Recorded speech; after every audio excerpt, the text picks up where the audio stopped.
Hello, hello, hello. Welcome. I want to welcome you just like Patrick, Roland, and Mark did. Thank you for being here.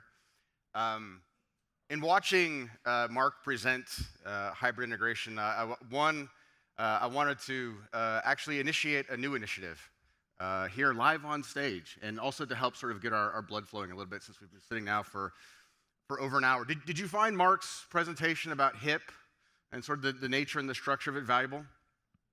Yes, very informative. It certainly helps me. Yes, another round of applause for Mark. Thank you. It definitely makes my job easier so that I don't have to kind of go back and sort of retread what exactly is hybrid integration platform, so that's great. But with that, I feel like everybody in the room has gained something from this, right? And so what I'd ask you all to do is to stand up, please. And I'm going to inaugurate you as the first Axway AMPLIFY HIP class. So let's raise our right hands. Repeat after me. It is hip to be square. Okay, great. Thank you. Congratulations. Thank you very much. Also, please, I brought my phone up here just to remind everybody, please tweet about the event. It's a great cause. The notion of leaving the town better than when we got here, I think, is fantastic. Also, you can find my contact information there if you want to send me a message or ping me, give me feedback, mock my tennis shoes, whatever it may be. That's great. So as the voice of God, so velvety stated, my name is Vince Padua. I serve as the Chief Technology and Innovation Officer here at Axway. Fundamentally, what does that boil down to is product market fit. So I am but one person on this stage right now, but I represent over 700 people in our product team, from product management, ownership, R&D, operations. So I have the honor of representing them, representing the technology we're working on, obviously in concert with our support staff, our operations teams, our sales organizations, such that we are better together, such that at the end, you guys are successful in your day-to-day jobs. So I'll move relatively quickly through the beginning portion of it, because we will be doing a live demo, and we'll always want to be conscious of time so that we don't go over. So let's talk a little bit about the spaghetti, right? So again, I don't have to talk too much about this, but we're now sort of giving you Axway's perspective on the way that we look at the market. It's very consistent with what we see with Gartner, not because Gartner says it, but because there's some number of you in this room, some percentage of you in this room that I've sat with directly and had this conversation about your existing environment today, your challenges for the future, your pains with our current products, and your desires for what comes next, right? So the notion of the spaghetti is no different in the way that we see it, from the inside the enterprise to the proliferation of the many things outside the enterprise. And as you all are now on this journey, right, as now the first class of HIP for Axway, is how do you begin to sort of deal with this challenge? Whether it's thinking about the organization, whether it's thinking about the technology, you've got to sort of deal with what we call the three horizons, or these three horizons of high control, IT transformation, and productivity, which is this balance or this shifting between integration as very tightly coupled or highly controlled. Some may refer to it as formal integration, where we classically see things today around file integration, like MFT and B2B and EDI and those types of approaches. And in the middle, you have IT transformation. Today, very much for us, it's things like API management, or for you guys, it's like API management. It can be content collaboration. It could be IoT integration. It could be mobile integration, et cetera. But that second horizon provides us an opportunity to begin to normalize the architecture inside your environment, specifically around APIs and a series of other technologies that I'll talk about. All the way to Horizon 3, which we describe as sort of the viable future, where we sort of see most things headed. That is, in many ways, manifests itself by HIP. There's also fundamental technologies that have to exist there. You could talk about things like an iPaaS, where you have like sort of ad hoc and citizen integrator, where you can go much quickly, where productivity is key. We think productivity is obviously key, but naturally, where Axway sits today as a HIP provider, both all of the elements and pieces that help bring it together, is the ability to go deep, right? So as these different horizons blur, We think there is significant opportunity, certainly in hybrid integration, but also for how we help you guys bring your existing investments that you've made with Axway forward. This now shows sort of a different view of the horizons. It has mapped to the different markets or the sort of technology buckets across the 3 horizons. And the percentages represent a recent independent survey that we've conducted of over 500 IT professionals globally.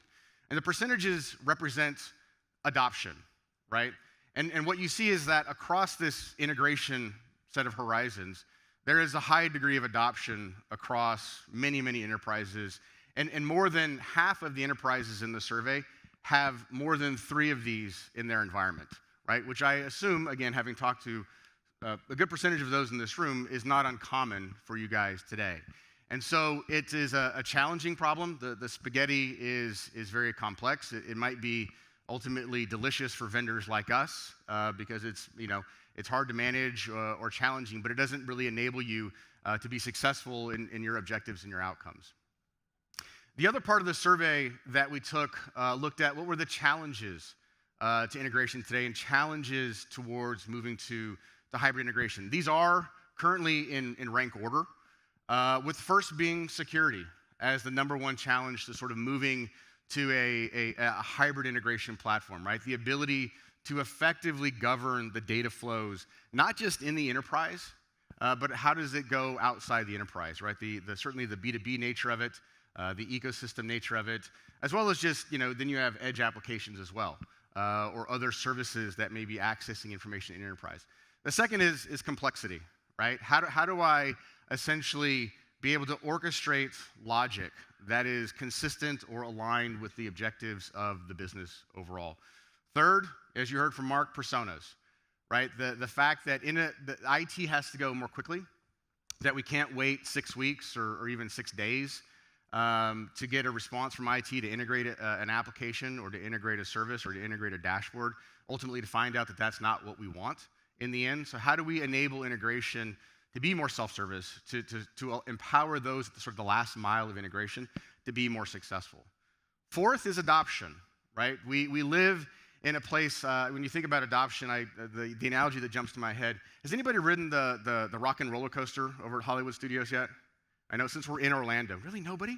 Okay, while you're here in Orlando, if you get the chance to go to Hollywood Studios, there's this new roller coaster called the Rock and Roller Coaster. It's like based on Aerosmith being late to a concert. Anyway, it's purely electric, and it has consistently now, I think since it's opened, had the longest wait times, over 3.5 hours, consistently since it has opened. And it is the craziest start to a roller coaster I have ever ridden. I was here just a few weeks ago with my family and had the chance to do it. But adoption, right? Technology like this roller coaster is coming at us incredibly quickly. There's cloud, there's APIs, there's microservices, there's service meshes, there's Kubernetes. There's all of these things, right, that are flying at us. And some of us have been in the industry for some time and have applications and solutions that have been with us for a long while, right? And those things still serve as the lifeblood of our organization in many ways.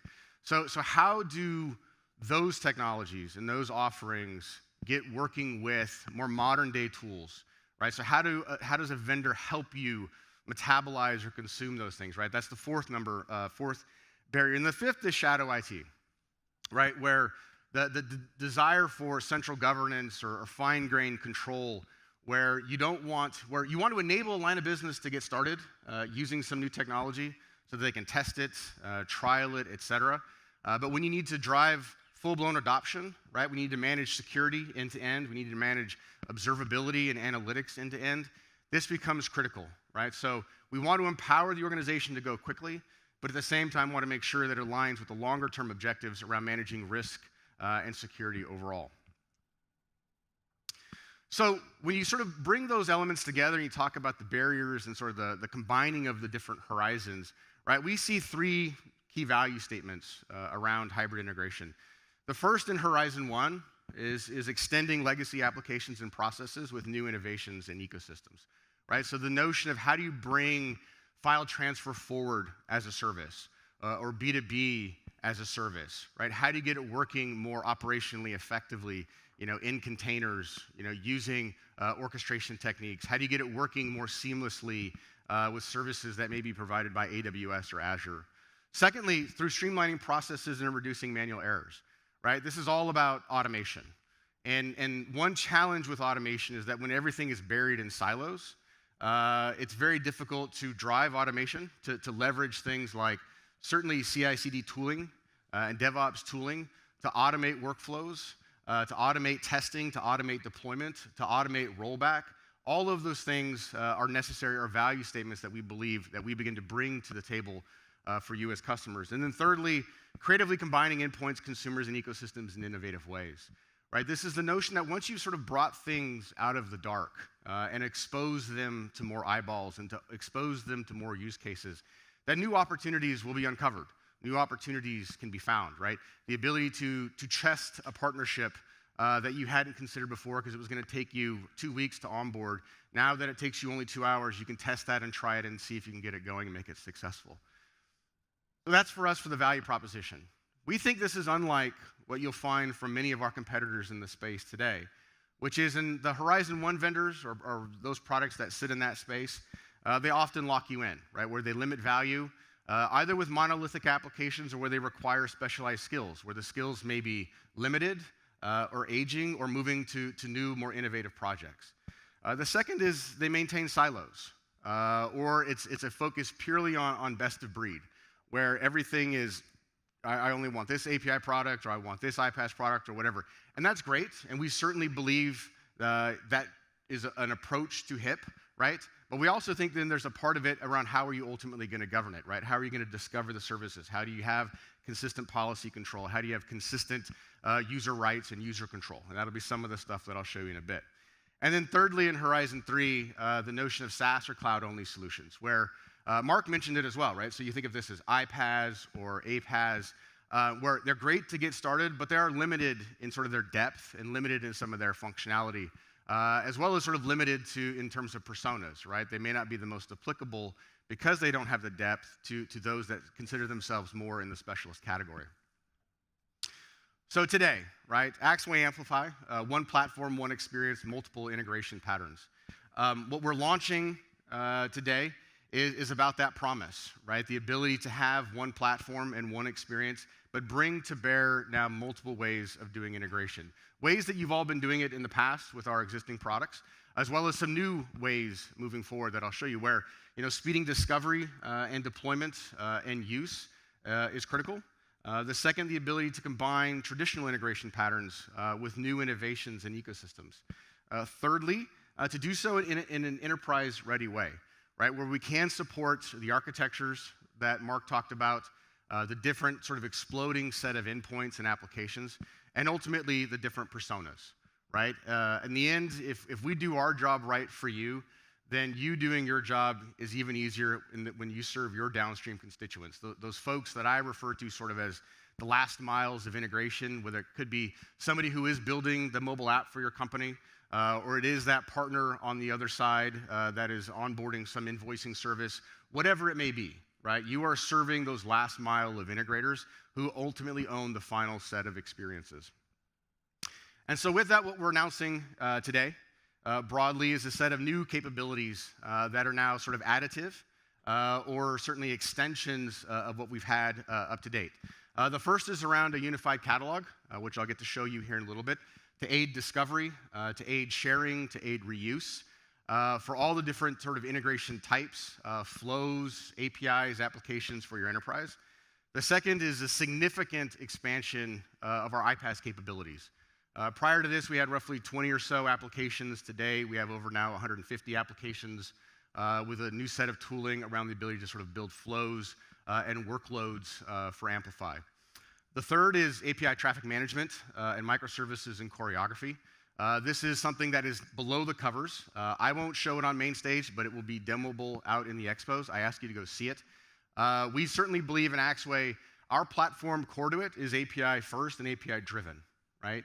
And in that is the notion of that functionality and those capabilities running as services, as microservices in our mesh to make it easy to manage the underlying infrastructure for you as a customer and for your internal as well as external teams.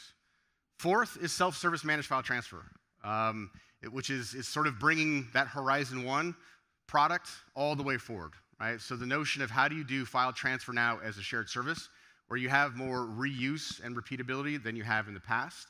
And then finally, the notion of self-service business partner onboard, right? The opportunity to think about partner management or ecosystem and constituent management as something agnostic or separate from the integration pattern or the integration domain.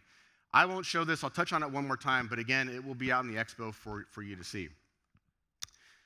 So this is, Patrick showed this slide and he highlighted some of the new elements.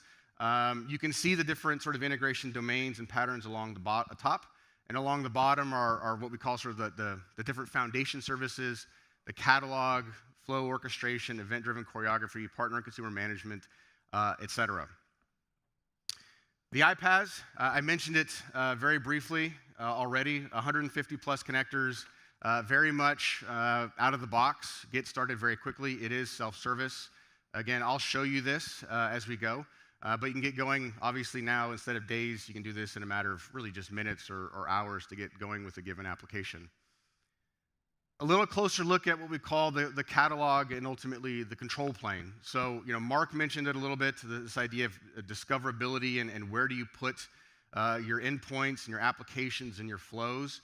Us as an MFT, a B2B vendor, EDI vendor, content collaboration, API vendor, mobile vendor, et cetera, right? We think of the catalog not as REST APIs, but really more as APIs, like the old school way of APIs, right? It's just an interface. And the interface can be a file repository that could be in Simplicity. It could also be in a NAS file share. It could also be a gRPC. It could be a SOAP endpoint. It could be an application that comes out of our iPaaS. It could be an MFT flow, which I'll show you as well, right? But we think of them as just simply APIs or interfaces. The other part that is part of the catalog is the notion of essentially governance, right, or enforcement where the data or the runtime ultimately lives, or what we call sort of proxy and mediation. I won't get into it here, but just know that that's sort of under the covers behind what you see within the catalog. And then supporting it is all the elements around orchestration and choreography, right? Orchestration, think of that as, if this, then that type approaches. Where you can set up a series of sort of flows and set of logic. Choreography will be much more event-driven, sort of today's, whether it's server-side eventing or other types of approaches to help more real-time applications, whether they be mobile or dashboarding or what have you. We have a new set of functionality that's now supporting that as part of the platform as well. Okay, demo time, or what I call role play. So, at this point, I'm now going to put on a different hat, right? So I'm now no longer Vince Padua from Axway. I'm still Vince, but I'm going to take on the notion of being the head of integration for Griffin Corporation, right? And I'm sitting here in the morning, and I was drinking a cup of coffee, but I now got a Jira ticket, right, or a Confluence ticket from my boss. And what my boss is asking me to do is to essentially automate or onboard sort of a new sort of integration flow or integration pattern that will span multiple applications. It'll span Slack, it'll span Simplicity, it'll span Salesforce, it'll span MySQL, et cetera. And really what it is here is that they want to automate the progression of a lead that this Griffin Corporation is working with as it moves through the Salesforce funnel, right? So as it moves from one stage to the next stage, they want to set up certain actions and certain triggers. A trigger could be a real-time message being posted to Slack about something that is happening. So the prospect has moved from stage 2 to stage 3. Or it could be a message that the actual customer has downloaded the purchase order, signed it, to notify the sales rep that that has happened so that they can either follow up directly, as well as the notion of when the deal is closed to send the actual invoice, to not recreate sending an invoice. I mean, this customer today is Griffin Corporation, has managed file transfer, has sent hundreds of thousands of invoices using flows that have already been created within managed file transfer itself. So how do we reuse what has been sort of a legacy on-prem application with some new cloud applications and build an experience for sales people to interact with customers in an automated fashion where they really have no clue of what's happening underneath the covers, because it was all enabled essentially by the head of integration or the integration team. And if you were to use Gartner's terms, it would be, let's say, the ISET.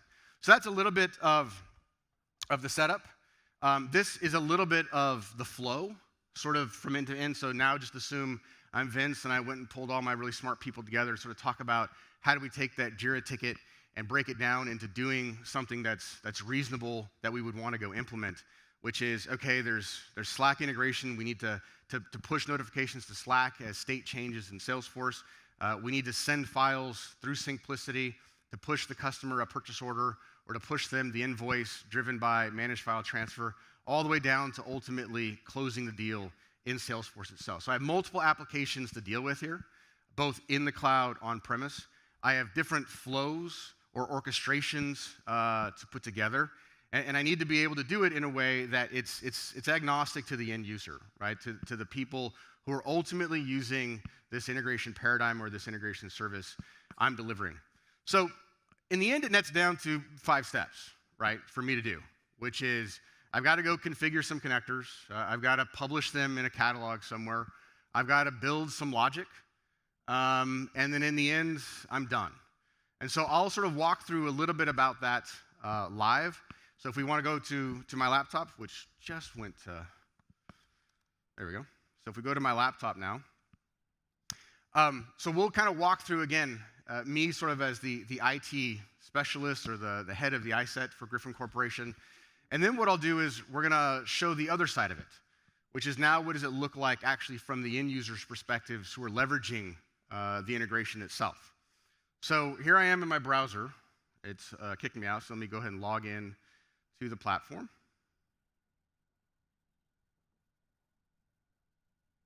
While I'm doing that, let me go to full screen. Okay. So here I am in the platform. This is obviously our staged platform for now. It'll be GA'd at the early part of April. But I'll notice 2 things. The first one is, so my first step was what? I've got to go set up these applications, right? So I'm going to go into essentially the integration builder or app integration portion of the Axway platform. And you'll notice again up here, I'm still Vince from Griffin Corp, right? I'm still that person. If I go over here to connectors, so I've got to find my different applications. And you'll see here, this is what I would refer to as the library of applications. There's over 150 or so of them. Many of them, you're sort of your favorites. If you were to pull up Microsoft, you'll find things like Dynamics and whatnot, or it's trying to find there it is. You got Microsoft Dynamics, Graph, OneDrive, 365, etc. Obviously, if you want applications like SAP, those things are in here. I'll obviously show you Salesforce, but there's a series of different Salesforce applications that are in here as well, and a host of other, over 150 or more different applications. But in the interest of time, I've already gone ahead and set up my key applications, Salesforce, Slack, and Simplicity. And if you were to just sort of drop into any one of these, let's go look at my resources, what do I find? You find certainly the sort of standard interfaces that you would sort of expect around these applications, the different methods, the different addresses. Obviously, if I wanted to look at just API documentation, that is there as well. If I wanted much more granular control in terms of access to the application, I could come in here and also sort of toggle that functionality, whether I want sort of types of authentication I want, whether I wanted to set it as polling or webhook, all options based upon the application and the connectivity setup. So great, I've successfully come in, I've got all of my applications, I've authenticated myself, I've pushed them, and they now will appear essentially as instances in my catalog.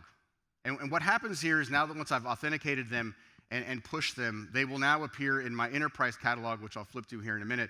But here you now see them as live and available. My next step is to begin to generate the flows, right, or to orchestrate the logic that I need to do, which is when the Salesforce lead moves from stage 2 to 3, right, to now automate a messaging on Slack to generate and share the purchase order with the end user through simplicity, et cetera. I now need to begin to set up that logic. And here you see I already have the 3 flows set up around monitoring the user actually downloading the file, which in this scenario is downloading the purchase order, as well as monitoring the file signature. So at the end of this flow, if I were to open it up, and let me try to zoom in here, is the notion of we've now gone through and actually signed the purchase order, or the customer has ultimately signed the purchase order, and we've now wanting to move forward with generating the invoice through managed file transfer, and then ultimately shared out to the end user through simplicity. So this is very simple flow. If you were to ask me, well, geez, Vince, you have this in different places, in different parts of the portfolio, and the answer is yes, we do, right? We have this in different parts of the portfolio. And if we were to ask ourselves, as we asked the people who did this initially, as we were working through onboarding the functionality, how long would this have taken us to use the existing technology as is today? And the answer was days, right? To now it takes a matter of hours to onboard certainly the applications, as well as to sort of build the logic to support the use case that I'm trying to deal with myself. So I've built all my flows now. That's great. And if I go back to my instances, I mentioned the connectors before. You'll also see the different flows that I've generated. Oh, I noticed that this one is not active. I'll need to go ahead and activate that. So let me go ahead and publish this one. So we'll do that. Okay. So great. So I've set up the applications checked. I've built my logic. And like I said, as I was doing that, as I was turning these things on, what happens now is that I'm now enabling this functionality to ultimately be used. Because again, I'm responsible for integration, and I'm trying to build this as a way that fits our policies, that certainly fits the use case, but also in a way that I can reuse it and ultimately govern as time goes on. But if I now, as I've pushed these things out, if I go over to my Amplify catalog, so I'm now leaving the integration builder, right, or the new iPaaS functionality from Axway, and go into the catalog itself,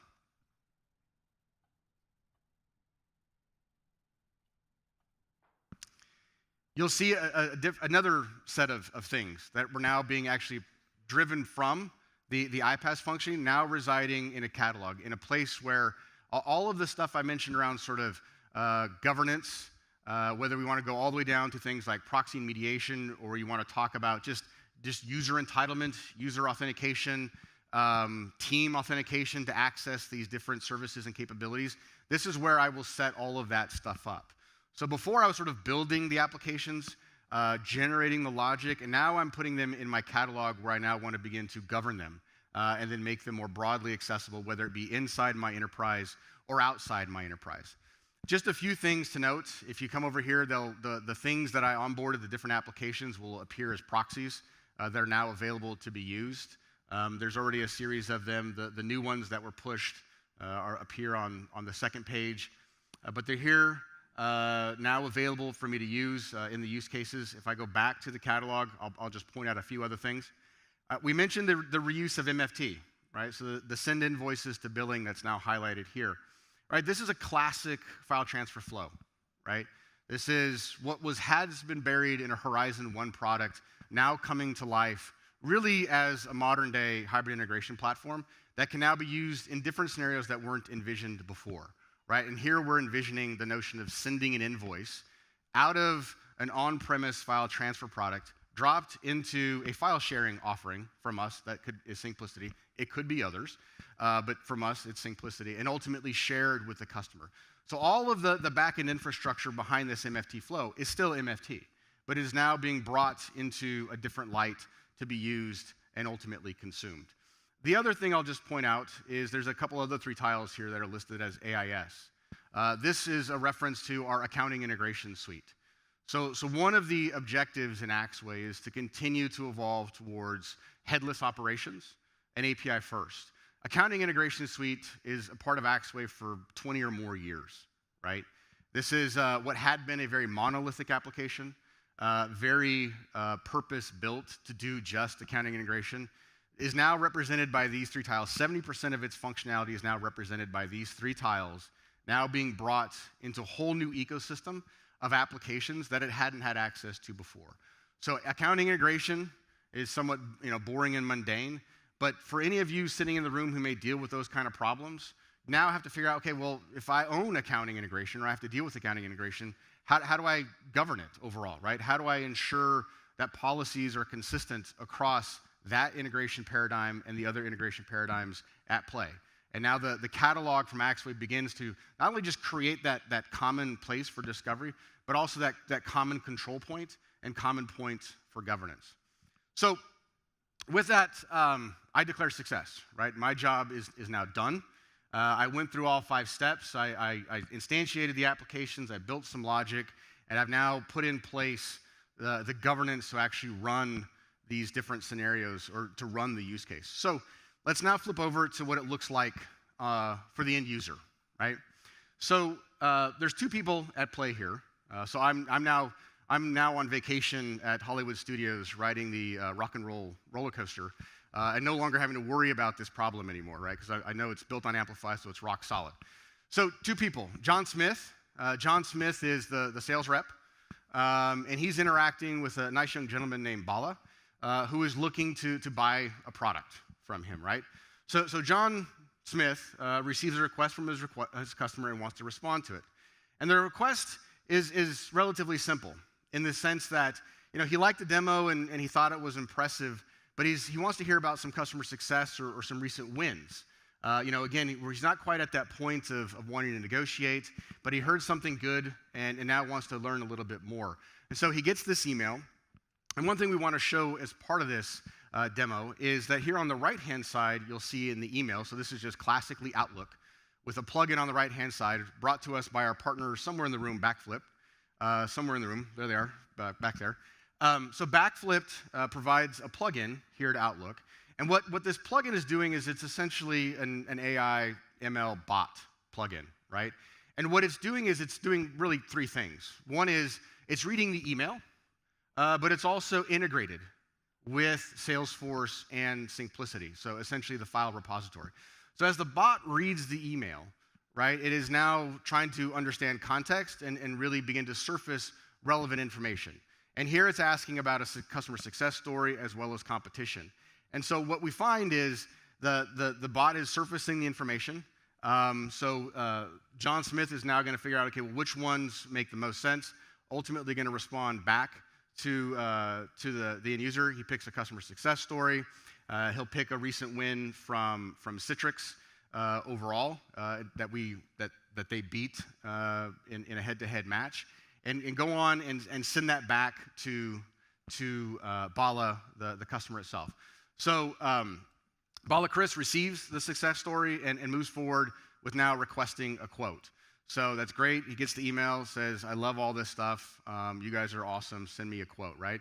So then John's going to go in now and change the state in Salesforce from where it is now to being in negotiation. And then behind the scenes, like I mentioned before, right, you now have all the flow and orchestration happening behind the scenes, where the flow will now kick off the fact that it moved from the current state to the negotiation state, and then drive the sharing of the file through Simplicity, or the sharing of the quote back to the end user directly through Simplicity. Again, all without the sales rep or the sales individual having to do anything. So here you see they sent the link, the person grabs the download. Now, if you remember from the flows, we're also monitoring the download, right? Since we own Simplicity, we can kind of see what's happening, right? And we can now tell when somebody is actually downloading a file. So we noticed that there is the download, and as part of the flow that we created, we wanted to let John Smith know that Bala Chris has actually downloaded the file, which is great news, right? So for any sales rep, when you get somebody to actually open the purchase order and look at it, now's a good time to send a follow-up. So a message is notified to John Smith via Slack that wonderful, great. Chris has gone ahead and downloaded the file. And from there, you can take a series of actions, right? Obviously, the sales rep could send an email follow-up, could pick up the phone, say, hey, I know you got it. Do you have any questions for me, etc. But anyway, we move forward. Chris does the right thing, signs the PO.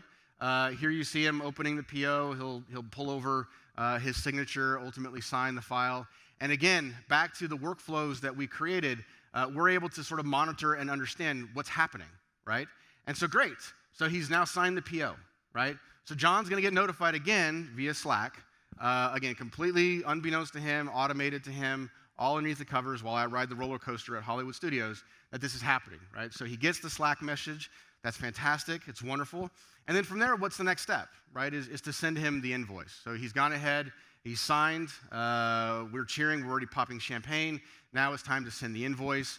We don't want to redo an invoicing service. We don't want to onboard a new invoicing service. I've already invested in managed file transfer. I know those flows are rock solid, so I'm going to reuse that flow and then drop it into Simplicity and have Simplicity go ahead and ultimately share the file. So we're going to go ahead and share the file from MFT directly through Simplicity. He'll get the invoice. He'll download it. We know he's downloaded because, again, why? We own the sort of file repository and the collaboration element in this scenario, and drive it all the way into ultimately closing the deal and say, yay, we won. Now let's all congratulate John Smith. Okay, so that's the demo. If we go back to the presentation. So everything from me going through the process of building the applications, building the logic, reusing my traditional Horizon 1 integration products, all the way to build a new experience that are using a bunch of cloud applications, as well as using some on-prem or legacy applications, and in the end, doing it in a way that, to the user, it's completely unknown, right? I mean, John Smith had no clue, really, that any of this was happening or any of this plumbing was ultimately in place. So we saw a few things, right? So we saw the notion of streamlining processes and reducing manual errors, right? In the past, whether you go to the point of the AI bot trying to surface relevant content, the time spent by John Smith having to find it, either dig directly in Simplicity or dig directly into a file repository, the bot and the integration there helps, right? The notion of doing file sharing and collaboration with tools that are designed to do that automates the process and saves the headache and saves, ultimately, the pain. The next is around extending the applications, right? The legacy applications. That's where you saw managed file transfer come into it. And the reality is we could have picked any of the products in the portfolio to sort of show the demonstration. And and we can get really low level and talk about it. Well, was that ST? Was that CFT-CG? Was it Sentinel? Was it a host of other things? The answer to that question, for the purposes of this, doesn't really matter, right? Those products are all part of the platform, and they all play a role in delivering the value for the customers today, as well as for how it evolves moving forward.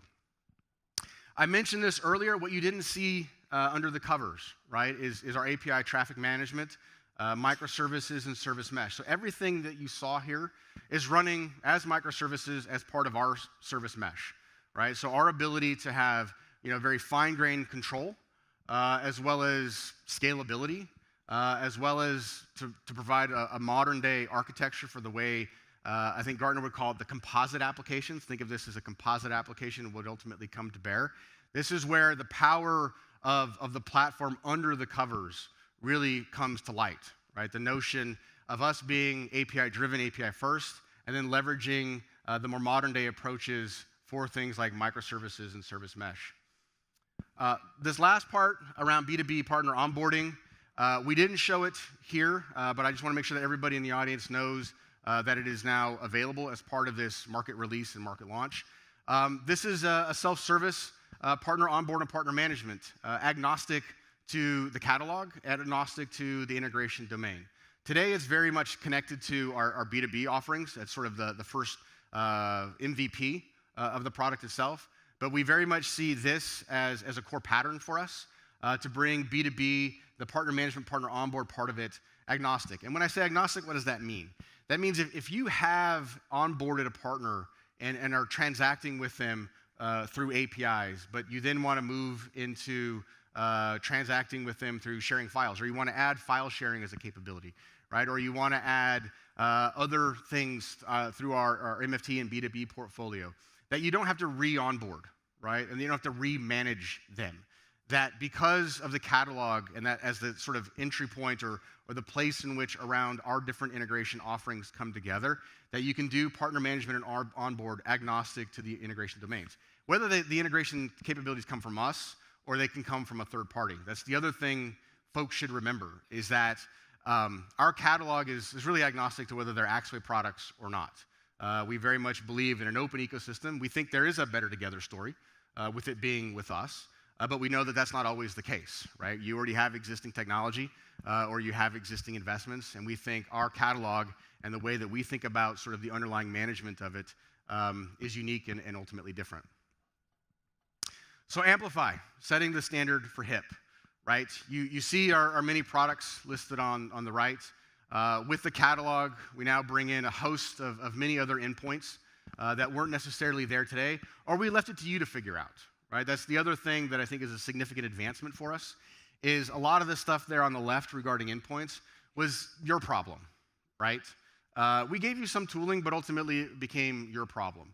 But with the way that the catalog and the tooling around it is coming together as part of this release, we're now empowering you to take some of that weight off of your shoulders and begin to put it on ours to make you go faster and make you more successful. So, as part of the release or the launch, I've touched on now every one of these.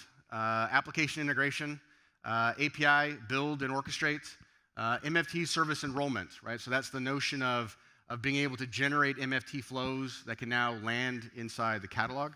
We talked about B2B partner enrollment. I mentioned the under the covers around microservice mesh management and choreography. And I can't remember if it was Roland or Patrick, but those two pieces are public beta, right?